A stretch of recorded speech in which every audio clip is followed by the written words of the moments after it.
আপনি কখনো জীবনে সূর্যোদয় দেখেছেন? কত প্রশান্তিদায়ক, কত শক্তিদায়ক হয়। মনের মধ্যে যেন একটা নতুন প্রেরণা দান করে, একটা নতুন উৎসাহ। কিন্তু যদি আপনি উঠতে দেরি করেন, তাহলে আপনি এই সূর্যোদয় দেখতেই পাবেন না। ঠিক এরকমই হয় আমাদের জীবনেও। সুযোগ সূর্যোদয়ের মতো। যদি আপনি আপনার জীবনে দরকারের চেয়ে বেশি অপেক্ষা করেন এই সুযোগের সদ্ব্যবহার করতে, তাহলে এই সুযোগ আপনার অপেক্ষা কখনোই করবে না, তা চলে যাবে। সেই জন্য এদের সামলে রাখুন। সঠিক সময় আসলে এই সুযোগের সদ্ব্যবহার করুন। নিজের কর্মকে সম্পূর্ণরূপে সার্থক করুন। এটাকে এক মুহূর্তের মতো দেখুন। যদি এরকম করেন, তাহলে জীবনও সূর্যোদয়ের মতোই হবে। এতে সন্তুষ্টি থাকবে, গৌরবও থাকবে, আর থাকবে শান্তি। রাধা রাধা। আমরা জীবনে এমন অনেক মানুষকে চিনি যারা অত্যন্ত শক্তিশালী,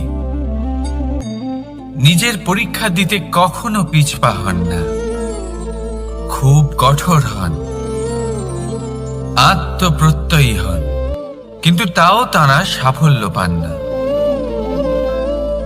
কেন? কি কারণ হতে পারে এর?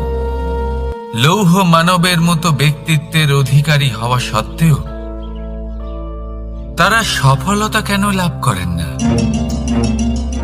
এবার এটার উত্তর তাদের ব্যক্তিত্বের মধ্যেই লুকিয়ে রয়েছে। লৌহ মানব, লোহা। আপনি কখনো লোহাকে দেখে থাকবেন, অত্যন্ত শক্তিশালী, অত্যন্ত কঠিন, কিন্তু শুধু তখনই যখন সেটা শান্ত থাকে, শীতল থাকে। তাকে উত্তপ্ত করুন, তা আর কঠিন থাকবে না। তার উপরে এক আঘাত করুন আর তার আকৃতি বদলে যাবে। বুঝলেন? যদি আপনিও জীবনে নিজের শক্তি দিয়ে, নিজের নিরন্তর প্রচেষ্টা দিয়ে বড় কিছু করতে চান, তাহলে সর্বপ্রথম একে শান্ত করে রাখুন, একে শীতল করে রাখুন। জীবনে যা পেয়েছেন তাতেই সন্তুষ্টি পেতে শিখুন। এই ক্রোধের তাপে নিজেকে বদলাবেন না। চিনতে শিখুন সেই চিন্তাগুলো যা ক্রোধ বাড়িয়ে দেয়, আর সেইগুলোকে শেষ করে দিন, নয়তো সেই রাগ আপনার পতন অবশ্যই ঘটাবে। রাধা রাধা। আমরা অনেকবার লোকের থেকে এই কথা শুনেছি, জীবনে যখনই ধন অর্জন করবে বাঁচিয়ে রাখবে। কি হয়, কঠিন পরিস্থিতিতে আপনার খারাপ সময় তা আপনার কাজে আসে। কিন্তু এই কথা কি 100% সত্যি? ভাবুন, এই সমস্ত ধন যে আপনি অর্জন করেছেন, তা কি আপনাকে সুস্বাস্থ্য দিতে পারবে? এই সমস্ত ধন কি আপনাকে সুখ এনে দিতে পারবে? পারবে না, তাই না? চলুন আমি আপনাকে একটা কথা বলি। পরমেশ্বর, ঈশ্বর, যদি এই ঈশ্বরের ওপর আপনি বিশ্বাস রাখেন, সর্বদাই ভালো কাজ করেন, সবার মধ্যে প্রেম ছড়িয়ে দেন, আর সবার জন্য শুধু ও শুধুমাত্র শুভ কামনা করেন, তাহলে আপনার সাথে কখনো কোনো খারাপ হতে পারে না। তাই সময় বদলান, সময় বদলানোর উপকরণ নয়। আর ভালোবেসে বলুন, রাধা রাধা। অনেকবার আমাদের দৃষ্টিভঙ্গি এমন হয়ে থাকে যে আমাদের আসল সত্যের থেকে অনেকটা দূরে নিয়ে যায়।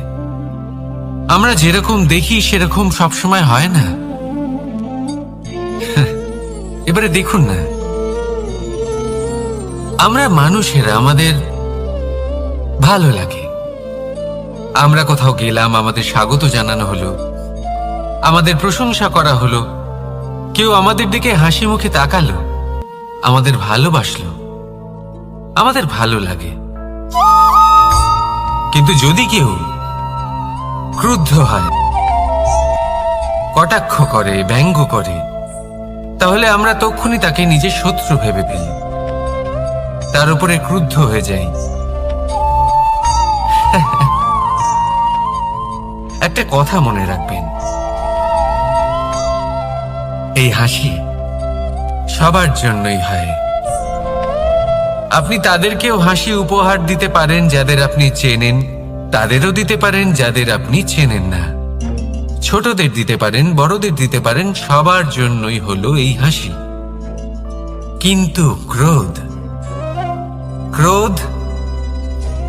তাদের উপরেই আসে যাদের আমরা জীবনে কখনো হারাতে চাই না, যাদেরকে আমরা অসম্ভব ভালোবাসি, যাদের জন্য আমরা আশা করি যে তাদের জীবনের পরবর্তী সময় সব সময় সুখময় হোক, উজ্জ্বল হোক।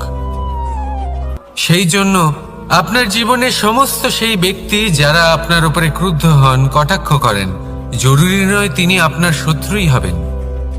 হতে পারে সে হলো আপনার শুভাকাঙ্ক্ষী, যিনি আপনার শুধুমাত্র ভালোই চান, যিনি আপনার জন্য একটা সুন্দর ভবিষ্যৎ চান।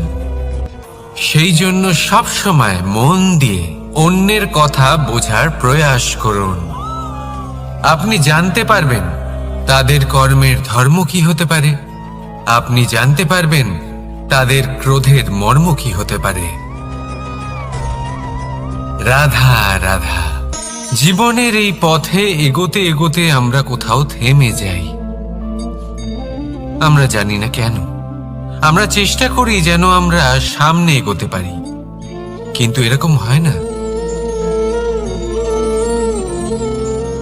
কি কারণ হতে পারে এর? আসুন আমি আপনাকে বোঝাই। মনে করুন আপনি কোনো রাস্তায় হাঁটছেন, আপনার পা মুচকে গেল, আপনি পায়ে আঘাত পেলেন। এখন এই আঘাত যদি আপনাকে পথ চলতে বাধা দেয়, তখন আপনি থেমে যান। যদি আপনার ভাবনা চিন্তা ক্ষুদ্র হয়, তাহলে আপনি জীবনে কখনোই এগোতে পারবেন না। ভেঙে যাওয়া কলম দিয়ে আপনি কখনো চিঠি লিখতে পারবেন না। ঠিক সেইভাবেই যদি আপনার মনে অন্যের জন্য হিংসা থাকে, তাহলে আপনি আপনার নিজের ভাগ্য লিখতেই পারবেন না। কাজের প্রতি আলস্য আপনাকে কখনো ধনী হতে দেবেই না, আর ধনের প্রতি লোভ তা আপনাকে কখনো মহান হতে দেবে না। ছোট একটা কথা, কিন্তু এ হলো অত্যন্ত গুরুত্বপূর্ণ। ভাবনা চিন্তা অবশ্যই করুন, আর বোঝার চেষ্টা করুন সেটা যা আপনি বুঝতে চান। হতে পারে আপনি এমন কোনো পথ খুঁজে পেলেন যার ফলে আপনি কোনো খারাপ পথে যেতে যেতে থেমে গেলেন, বা আপনি এমন কোনো অর্থ খুঁজে পেলেন যা আপনাকে মহান হবার পথে অগ্রসর করে দিল। রাধা রাধা। অহংকার এ হলো ছোট একটা শব্দ, কিন্তু এর প্রভাব অত্যন্ত বৃহৎ হয়ে থাকে। আর সব থেকে বড় সমস্যা হলো মানুষ আজ অবধি বুঝতেই পারেনি যে এই অহংকারের বাস্তব রূপ কিরকম। কেউ একে গর্বের নাম দেন, কেউ একে আত্মসম্মানের নাম দিয়ে থাকেন, এবং কোথাও একটা এমন সময় চলে আসে যখন সময় এই অহংকারকে ভেঙে খান খান করে দেয়। আর তখন না গর্ব আপনাকে বাঁচাতে পারে, না আপনার আত্মসম্মান। এখন যদি আপনাকে উদাহরণ দিই, তাহলে যেখানে আপনি বসে আছেন সেই ঘরেই ওপরে তাকান, সেই ছাদের দিকে। যদি এই ছাদ অহংকার করতে থাকে যে দেখো, আমি তো সব থেকে উঁচু জায়গায় আছি, আমার চেয়ে ওপরে আর কেউ নেই, আমি এই ঘরে থাকা সমস্ত ব্যক্তিকে ছায়া প্রদান করি, যদি এই অহংকার এসে যায় তাহলে কি? একবার ভেবে দেখুন, যদি পরের দিন তার উপর আরো একটা তলা বানিয়ে দেওয়া হয় তাহলে কি?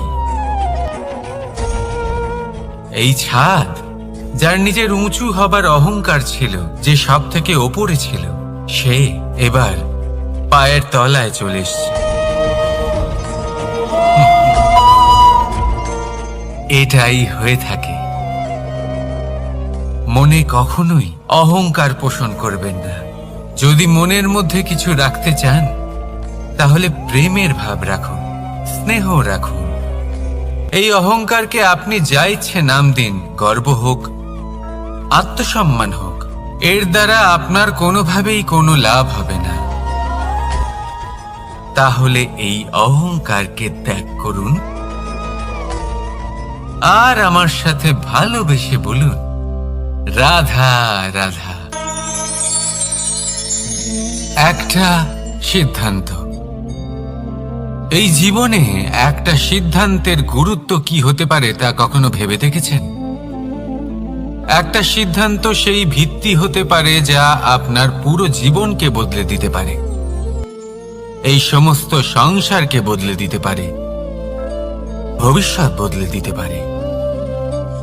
এই সিদ্ধান্ত যে কোন রাস্তা চয়ন করতে হবে, সেই সিদ্ধান্ত যে কখন সামনে এগোতে হবে আর কখন থেমে যেতে হবে, সেই সিদ্ধান্ত যে কখন যুদ্ধ করতে হবে আর কখন নিজেকে পিছু পা হতে হবে। এই সিদ্ধান্ত হলো খুব গুরুত্বপূর্ণ। আর আপনি তো এই সংসারে একা নন, তাই আপনার একটা সিদ্ধান্ত শুধু আপনার জন্যই নয়, সমস্ত সংসারের জন্য গুরুত্বপূর্ণ হতে পারে। এবার এই সিদ্ধান্ত আপনারই হবে। ভাবনা চিন্তা করে নেবেন, সাফল্য পাবেন। রাধা রাধা। ভবিষ্যৎ।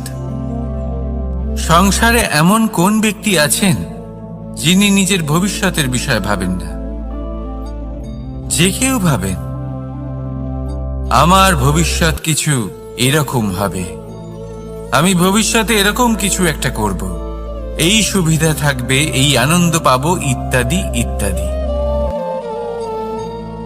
কিন্তু সত্যি বলি, ভবিষ্যতের থেকে বড় ভণ্ড আর কেউ নেই। ভবিষ্যৎ আপনাকে ছেড়ে চলে যাবে, আপনি জানতেও পারবেন না। ভবিষ্যৎ আপনার থেকে আপনার বর্তমান কেড়ে নেবে। অনেক সময় আমরা ভবিষ্যতের বিষয় ভাবতে থাকি, দুশ্চিন্তা করতে থাকি, ভবিষ্যৎ দিয়ে নিজেকে এতটাই ঘিরে ফেলি যে বর্তমান কি তা ভুলেই যাই, তার বোধই আমাদের থাকে না। ভাবুন, ভবিষ্যৎ কি? ভবিষ্যৎ হলো সেটাই যা এখনো পর্যন্ত ঘটেনি। বর্তমান হলো সেটা যা এখন ঘটছে। তাহলে যা এখনো ঘটেইনি তার বিষয়ে দুশ্চিন্তা করে নিজেকে ব্যতিব্যস্ত কেন করছেন? এই বর্তমান, এটাই হলো গুরুত্বপূর্ণ। এর উপরে সমস্ত ভাবনা কেন্দ্রীভূত করুন। মনে লক্ষ্য অবশ্যই রাখুন, কিন্তু পুরো মনোযোগ শুধু বর্তমানে থাকবে। এই বর্তমানকে যদি সামলে নিতে পারেন, তাহলে আপনার ভবিষ্যৎ এমনি উজ্জ্বল হয়ে উঠবে। তাহলে আসুন আমার সাথে ভালোবেসে বলুন, রাধা রাধা। সময়। কথায় আছে, আমাদের জীবনের প্রত্যেক মুহূর্ত স্বর্ণর মতো হয়। এবার হয় আমরা একে নিজেদের কাছে রাখতে পারি, বা একে আমরা চলে যেতে দিতে পারি।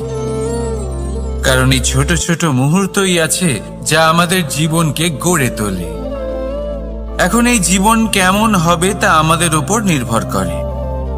যদি আপনি একটা মুহূর্তের যত্ন না নেন, যদি আপনি এক মুহূর্ত ভালো না বাসেন, যদি আপনি এক মুহূর্ত স্নেহের আনন্দ না উপভোগ করতে পারেন, তাহলে দেখতে দেখতেই আপনার সমস্ত সময় নষ্ট হয়ে যাবে, আপনি জানতেও পারবেন না। অর্থাৎ এই সময় স্বর্ণ হতে পারে না। তবে আমরা একে স্বর্ণ বানিয়ে নিতে পারি আমাদের চেষ্টার মাধ্যমে।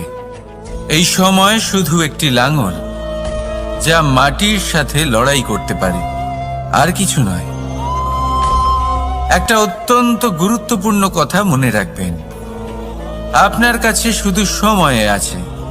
এবার আপনি এটা দিয়ে স্বর্ণ বানাবেন,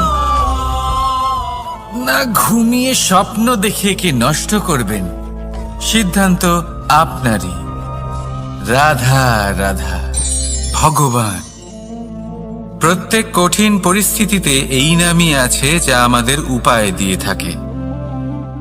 ব্যক্তি যান, ভগবানের পুজো করেন, আরাধনা করেন, ব্রত পালন করেন, মন্দিরে যান, পুজো পাঠ করেন, ভগবানকে জাগিয়ে তোলেন, আর তারপর শুরু হয় সমস্ত প্রশ্ন। হে ভগবান, আমার সাথে এরকম কেন হচ্ছে? কেন আমারই জীবনে এত দুঃখ আছে? আমি কিভাবে এর সম্মুখীন হব? আমাকে কেন এত কষ্ট ভোগ করতে হচ্ছে? হে ভগবান, আমি কি করব? আমাকে সাহায্য করুন, কোনো রাস্তা দেখান।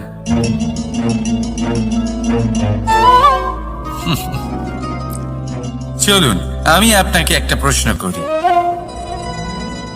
মন্দিরে যাওয়ার চেষ্টা করার আগে আপনি কি জীবনে ততটা চেষ্টা করেছেন যতটা সেই সমস্যাকে দূর করার জন্য দরকার ছিল? দ্বিতীয় প্রশ্ন, ভগবানকে জাগানোর পূর্বে আপনি কি নিজেকে জাগিয়ে তুলেছেন? আপনি কি আলস্য ত্যাগ করেছেন? তৃতীয় প্রশ্ন, ভগবানকে জিজ্ঞাসা করার আগে আপনি কি নিজেকে জিজ্ঞাসা করেছেন যে আমি কেন এত অসফল হচ্ছি? যদি না করে থাকেন তাহলে সবার আগে এটা করুন। আপনি সমস্ত প্রশ্নের উত্তর পাবেন, সমস্ত বিপদের পরিত্রাণ পাবেন। অন্য কোথাও নয়, নিজের ভেতরে তাকিয়ে দেখুন। চেষ্টা করুন নিজেকে জাগিয়ে তোলার। আপনি সফল অবশ্যই হবেন, কারণ এই পরমাত্মা, ওই পরমেশ্বর, ওই পরব্রহ্ম আপনার মধ্যেই তো আছে। রাধা রাধা। না, জন্মগ্রহণের পর মানুষের জন্য এই নাম অত্যন্ত গুরুত্বপূর্ণ হয়। মাতা, পিতা, পুরোহিত সকলেই সেই অক্ষর খুঁজতে শুরু করেন যা দিয়ে আপনার নাম শুরু হবে। কিন্তু নাম আর রাশি এক হয়ে গেলেই কি সব কিছু ঠিক হয়ে যায়? কখনোই নয়, কারণ আপনার কর্মই হলো সব থেকে গুরুত্বপূর্ণ, আর কিছুই নয়। দেখুন, এই নিয়তিও আপনার কর্ম অনুযায়ী আপনার ভবিষ্যৎ সুনিশ্চিত করে। যদি আপনাকে উদাহরণ দিই তাহলে ভাবুন, একদিকে ছিলেন রাম আর অন্যদিকে রাবণ। দুজনেরই নাম শুরু হয় র দিয়ে, কিন্তু একজন পেলেন এক ভয়ানক পরিণতি আর অন্যজন সমগ্র সংসারের মনে চিরস্মরণীয় হলেন। তাহলে মনে রাখবেন, নাম নয়, কর্মই হলো শ্রেষ্ঠ। আর যদি তা শ্রেষ্ঠ হয় তাহলে আপনার নাম এমন স্থানে পৌঁছবে যা সংসারের কেউ মুছে ফেলতে পারবে না।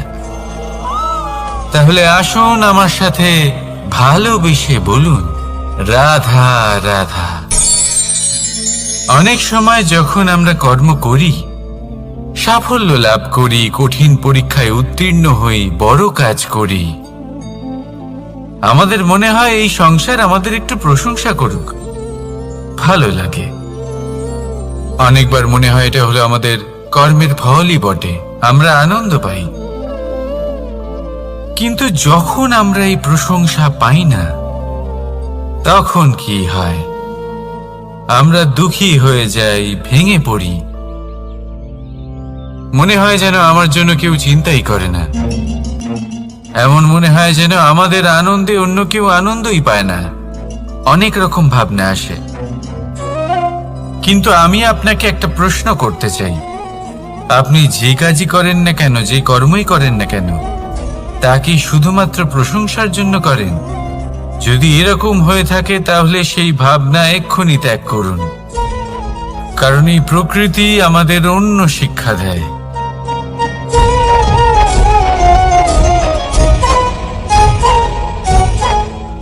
এই ফুলকে দেখুন,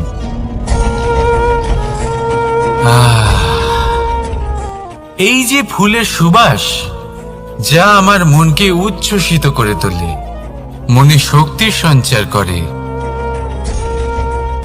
এই সুগন্ধ। কিন্তু ভেবে দেখুন, ফুলের কিন্তু এই কাজ করার জন্য কোনো প্রশংসারই প্রয়োজন হয় না। এটাই হলো প্রকৃতির শিক্ষা। যিনি সৎ হন, সৎকর্ম করেন, তার কোনো প্রশংসার প্রয়োজন হয় না, কারণ ওনার কর্মই হলো ওনার সুবাস। মনে রাখবেন, আতর নকল ফুলে দেওয়া হয়, প্রকৃত ফুলের তার কোনো প্রয়োজন হয় না। সেইভাবেই আপনিও কর্ম করতে থাকুন শুভ চিন্তা নিয়ে। এই মনকে সব সময় শান্ত রাখুন, স্বচ্ছ রাখুন। যদি এরকম করেন তাহলে আপনার কর্ম এমন সুবাস ছড়াবে যে আপনার জীবনে শুধু এবং শুধুমাত্র আনন্দই থাকবে। তাহলে এই আনন্দ সহকারে বলুন, রাধা রাধা। এই সংসারে এমন কোনো পর্বত নেই যা এতটাই উঁচু যে মানুষ তার শিখরে পৌঁছতে পারবে না, তাকে অতিক্রম করতে পারবে না। এই সংসারে এমন কোনো সাগর নেই যা কিনা এতটাই গভীর যেখানে মানুষ তার তলদেশে পৌঁছে ফিরে আসতে পারবে না। একটা ছোট্ট বরফের টুকরো পর্বতের শিখরে গলে গিয়ে বইতে থাকে, আর দেখতে দেখতেই তা মহানদী গঙ্গায় পরিবর্তিত হয়। এর কারণ কি? এর কারণ হলো প্রচেষ্টা, প্রারব্ধ নয়। এই প্রচেষ্টাই সুনিশ্চিত করে যে আপনার প্রারব্ধ হবে। এই সমস্ত কিছু হলো প্রচেষ্টা আর প্রারব্ধের খেলা।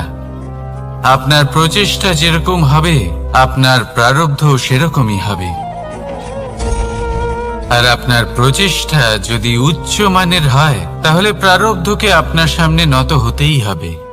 কি বলেন? তাহলে আসুন আমার সাথে ভালোবেসে বলুন, রাধা রাধা। অনেক সময় মানুষ অতীতকে দেখেন আর তখন অহংবোধে পরিপূর্ণ হয়ে ওঠেন।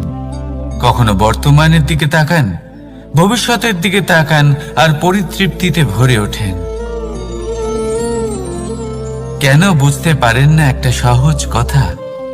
এই যে সৃষ্টি, এই সৃষ্টি হলো একটা বড় চক্র যা বারংবার আপনার কাছে ফিরে আসবেই।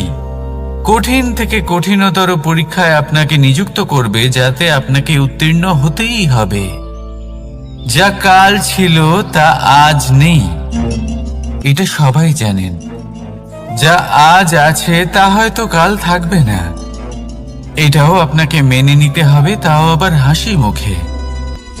শান্ত থাকতে শিখুন আর কখনোই মনের মধ্যে অহংকার উৎপন্ন হতে দেবেন না। হতে শিখুন সেই হিমবাহের মতো। হয়তো এই জন্যই এত শীতল থাকে, কারণ ও জানে গতকালও জল রূপে ছিল, আজ বরফ রূপে হয়তো আছে, কিন্তু কাল পুনরায় সে জলেই পরিণত হবে। নিজেকে শান্ত রাখুন। হয়তো আজ আপনি সাফল্যের শিখরে আছেন, হয়তো বা নেই। আপনাকে প্রত্যেক দিন অবশ্যই দেখতে হবে। শুধু নিরন্তর প্রচেষ্টা করতে থাকুন, প্রত্যেক পরিস্থিতির জন্য তৈরি থাকুন, আর একে ভারসাম্যে রাখতে শিখুন। আপনার কাল হোক, আজ হোক বা আগামীকাল, আপনার ভালো দিন হোক বা খারাপ দিন, সব পবিত্র হয়ে যাবে। তাহলে আসুন আর আমার সাথে ভালোবেসে বলুন, রাধা রাধা। দোল উৎসবে এই সমগ্র সংসার রং নিয়ে খেলা করে, কিন্তু এই রঙের সারমর্ম এই সংসার কি জানে? কখনো দেখেছেন একটা চিন্তিত মুখ শুধুমাত্র রঙের স্পর্শ পেয়ে আনন্দিত হয়ে ওঠে? দোলে আমরা কি করি? পুরাতনকে ত্যাগ করি আর নতুনকে স্বাগত জানাই। শিশিরকে বিদায় জানিয়ে এক নতুন ঋতুকে আগমন জানাই। দুশ্চিন্তা দূর করে আসার নতুন রঙে রঙিন হয়ে ওঠা, নিজেকে আনন্দিত করা, এটাই তো হলো দোল। এবার দোলের একটা ব্যাপার আছে, দুটো রঙে একসাথে রঙিন হওয়া যায় না। একটা রং উঠলে তবেই আরেকটা রং লাগা সম্ভব। আরো একটা প্রশ্নও রয়েছে, কোন রংকে তুলে দিয়ে কোন রং মাখানো যেতে পারে? যদি আপনাকে উদাহরণ দিই, লোভের এই রং, তা যতক্ষণ লেগে থাকবে আনন্দের রং লাগতে পারবে না। যা হয়েছিল দ্বারকাবাসী এবং সামন্তক মণির মধ্যে। ভ্রান্তির রং যতক্ষণ লেগে থাকবে সত্যের রং লাগতে পারবে না, যা হয়েছে রুক্মিণীর সাথে। আর হিংসার এই রং যতক্ষণ লেগে থাকবে প্রেমের রং ততক্ষণ লাগতেই পারবে না, যা হয় আপনার আমার সবার সাথে। তাহলে আসুন একসাথে মিলে দোল পালন করি এবং সবকিছুর উপরে বিজয় লাভ করি।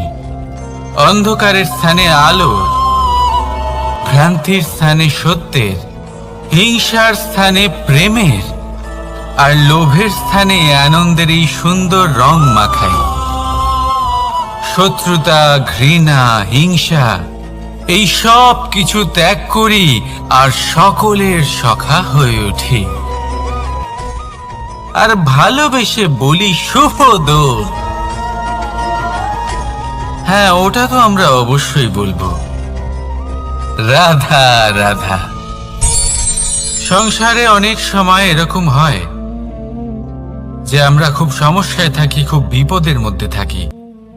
আর সেই সমস্ত মানুষ যারা আমাদের কাছের মানুষ, আমাদের আপনজন, তারা আমাদের ত্যাগ করে চলে যান। আমরা এই সময় দুঃখ পাই, নিরাশ হয়ে পড়ি এবং একা একাই সেই সমস্যাকেও কাটিয়ে উঠি। এবার পরিস্থিতি যেমন খুশি হোক না কেন, সেই সব মানুষ যারা এমন সময় আপনাকে ত্যাগ করেছেন, তাদের প্রতি ক্রুদ্ধ হওয়া, অভিমান করা, এটা অনুচিত। আমি বলবো তাদের প্রতি কৃতজ্ঞ থাকুন। আমি বলবো তাদের ধন্যবাদ জানান যে তারা এমন সময় আপনার সঙ্গ ত্যাগ করেছেন যখন আপনার তাদের সব থেকে বেশি প্রয়োজন ছিল। কারণ দেখুন, হয় তাদের বিশ্বাস ছিল যে আপনি নিজেই এই বিপদ থেকে বেরিয়ে আসতে পারবেন, বা তাদের ত্যাগ করার জন্য আপনি নিজের উৎসাহ বাড়িয়ে তুললেন, আপনি নিজের শক্তি বাড়ালেন এবং নিজে সেই সমস্যা থেকে বেরিয়ে আসলেন। নিজের খারাপ সময়কে আপনি নিজেই ভালো সময় করে তুললেন। শেষ পর্যন্ত আপনি আরো শক্তিশালী হয়ে উঠলেন, আরো শ্রেষ্ঠ হয়ে উঠলেন। আর এটাই তো আপনার বিজয়, যার কারণ হলো তাদের আপনাকে ত্যাগ করা। তাহলে তাদের ধন্যবাদ জানান আর আমার সাথে ভালোবেসে বলুন, রাধা রাধা।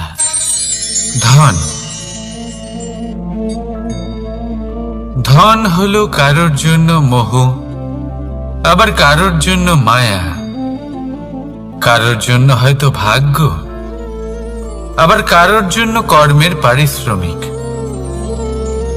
দেখতে গেলে এই ধন হয়তো সবার জন্যই অত্যন্ত প্রয়োজনীয় হয়ে থাকে। সেই জন্যই তো মানুষ নিজের সমস্ত জীবন অতিবাহিত করেন এই ধন অর্জন করার জন্য। অনেক মানুষ এমনও হয় যাদের সমস্ত জীবন এই ধন অর্জন করতেই কেটে যায়। প্রত্যেক মানুষই চেষ্টা করেন যেন তিনি ধনী হন, যত সম্ভব বেশি ধন অর্জন করতে পারেন, সম্পন্ন থাকতে পারেন। আর তা হবে নাই বা কেন? কারণ এটাই হলো এমন এক বস্তু যা আদান প্রদান এমন নানান কাজে আসে। চেষ্টা তো সব মানুষই করেন, ধন অর্জন সব মানুষ করতে পারেন না। কারণ হলো এটাই যে মানুষ ভাবেন যে তার কাছে কিছু ধন এলে তারপর তিনি কিছু করে দেখাবেন, আর ধন ভাবে যদি এই মানুষ কিছু করে দেখান তাহলে আমি তার কাছে আসব। সেই জন্য কিছু করে দেখান, এমন শ্রেষ্ঠ কাজ করে দেখান যাতে ধন নিজেই আপনার কাছে ছুটে আসে। যদি আপনি ধন লাভের আশায় ছোটেন তাহলে আপনি নিজের সন্তোষ ভাব হারিয়ে ফেলবেন, কিন্তু এই সম্পত্তি যদি আপনার কাছে ছুটে আসে তাহলে আপনাকে মহান বলা হবে। সেই জন্য কাজ করুন, শ্রেষ্ঠ কাজ করে দেখান, দেখবেন এই ধন ফলস্বরূপ আপনার কাছে আসবেই আসবে। তাহলে আসুন আমার সাথে ভালোবেসে বলুন, রাধা রাধা। আমাদের মনে সবসময় একটা প্রশ্ন এসেই থাকে, এই জীবন যা কিনা ঈশ্বর আমাদের দিয়েছেন, একটা জীবন, ঈশ্বর এক আত্মা দিয়েছেন পৃথিবীতে বাঁচার জন্য। যতদূর আমরা জানি আমাদের কাছে একটাই জীবন রয়েছে। আমরা ভাবি এই জীবন গুছিয়ে কিভাবে রাখা যায়। প্রত্যেক মানুষ ভাবেন যে আমি কি করি যাতে এই জীবনকে গুছিয়ে রাখা যায়, কিরকম কর্ম করব, কিরকম পুণ্য করব, কি ধরনের শাস্ত্র পড়ব যাতে আমি সেই জ্ঞান অর্জন করি যাতে জীবনটা সুন্দর করে তুলতে পারি। আমাদের সমগ্র জীবন কেটে যায় এই প্রশ্নের উত্তর খুঁজতে, সেই শাস্ত্র অধ্যয়ন করতে। এমন অনেক মানুষ তাও বুঝতে পারেন না।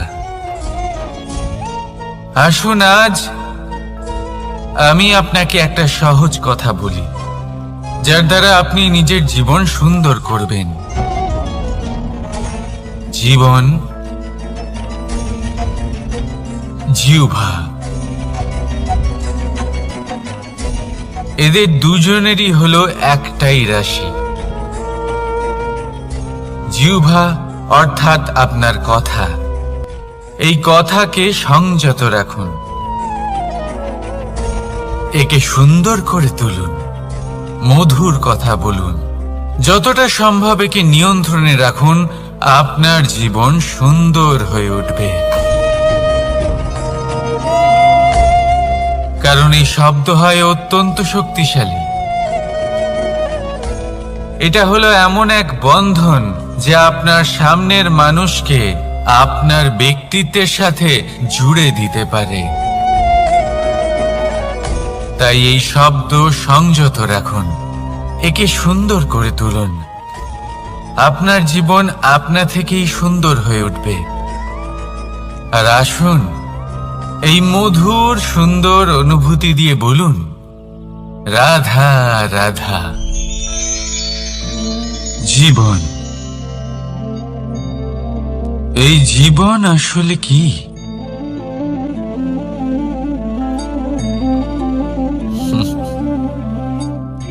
এই প্রশ্ন সবার মনেই এসে থাকে। সবার মন এই প্রশ্নের জন্যই চিন্তিত থাকে। এই জীবন আসলে কি? এর উদ্দেশ্য আসলে কি? কি করা যেতে পারে এই জীবনে? এই জীবন কি কিছু পাওয়ার, নাকি এই জীবন কিছু হারাবার? এই জীবন কি আসলে সেটাই যেখানে আমাদের পরমাত্মার খোঁজ করা উচিত, নাকি আমাদের ধাবিত করা উচিত নিজেদের স্বপ্নের লক্ষ্যে? এই জীবন আসলে কি? এই জীবন আসলে অত্যন্ত সরল। এ হলো শান্ত জলের মতো,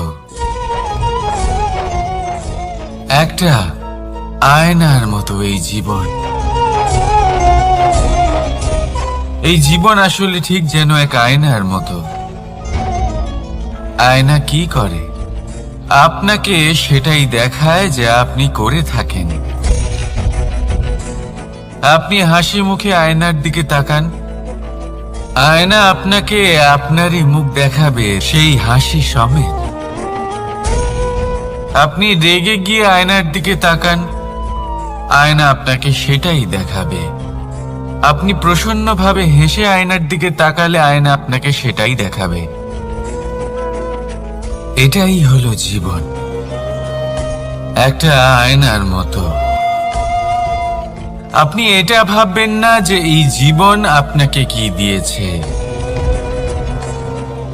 বরং এটা ভেবে দেখুন যে আপনি এই জীবনকে কি প্রদান করেছেন। যদি আপনি এই জীবনকে সুখ প্রদান করেন, আনন্দ দিতে পারেন, ভালোবাসা দিতে পারেন, তাহলে এই জীবনও আপনাকে সুখ, আনন্দ আর ভালোবাসাই দেবে। তাহলে আসুন এই সুখ, আনন্দ আর ভালোবাসা দিয়ে বলুন, রাধা রাধা। ধরিত্রীর বুকে গজিয়ে ওঠা এই দুব্য ঘাস দেখেছেন? দুব্য ঘাস, যা আমাদের পাকে শীতল রাখে। এতে যদি বসেন তাহলে মনে হবে নরম কোথাও বসে আছেন। এত ছোট হলেও কিন্তু এর মধ্যে গুণ আছে অনেকগুলি, আর যতটা ছোট এটা ততটাই বড় শিক্ষকও। কিভাবে? ভাবুন, পাতা ঝরার মরশুমের পরে সমস্ত পাতা একত্রিত হয়ে থাকে। একটা ছোট ফুলকি সবাইকে জ্বালিয়ে দিতে পারে, সমস্ত পাতা পুড়ে ছাই হয়ে যায়। কিন্তু এই ঘাসের কিছুই হয় না, সে যেমন ছিল তেমনই থাকে। কারণ কি হতে পারে? প্রথম কারণ, এরা ছোট হয়। দ্বিতীয় কারণ, এরা বিনম্র হয়, বড়ই সহজে দমে যায় এরা। তৃতীয় কারণ, এদের মধ্যে নমনীয়তা থাকে। আপনিও নিজেকে এরকমই বানিয়ে ফেলুন। কখনো নিজেই নিজেকে কারোর থেকে বড় মনে করবেন না। নিজের এই মনকে বিনম্র রাখুন। এবং সব থেকে বড় কথা, নিজের এই মনে সহানুভূতি, প্রেম আর বিশ্বাসের নমনীয়তা বজায় রাখবেন। যদি এরকম করতে পারেন তাহলে জীবন সবসময় সুখে কাটবে। রাধা রাধা।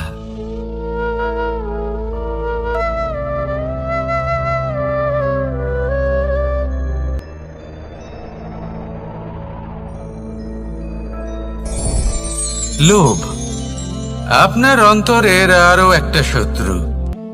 দেখতে গেলে এটা একটা শব্দ, একটা সংস্কৃত শব্দ। লব ধাতু থেকে উৎপন্ন হয়েছে। এর অর্থ কিছু লাভ করা।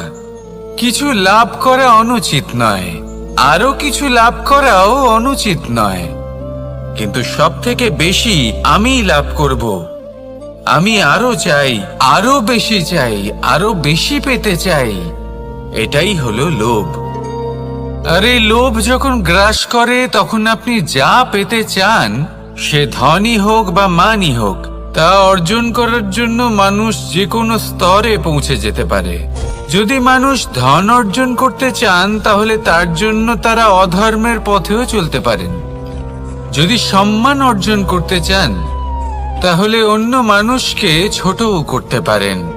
শেষ পর্যন্ত আপনার এটা মনে হতে পারে যে যদি একটু অল্পই প্রাপ্ত করতাম কিন্তু ভালোবেসে প্রাপ্ত করতাম, এই জীবন আরো অনেক বেশি সুখী হতো। লোভ আপনার জীবনে, আপনার মনে কখন যে প্রবেশ করবে সেটা আপনি জানতেও পারবেন না। তাই এটা চিনতে শিখুন আর তৎক্ষণাৎ জীবন থেকে বাইরে ফেলে দিন। যা কিছু লাভ করতে চান তা ভালোবেসে লাভ করুন, আর সেই ভালোবাসার সাথেই বলুন রাধা রাধা।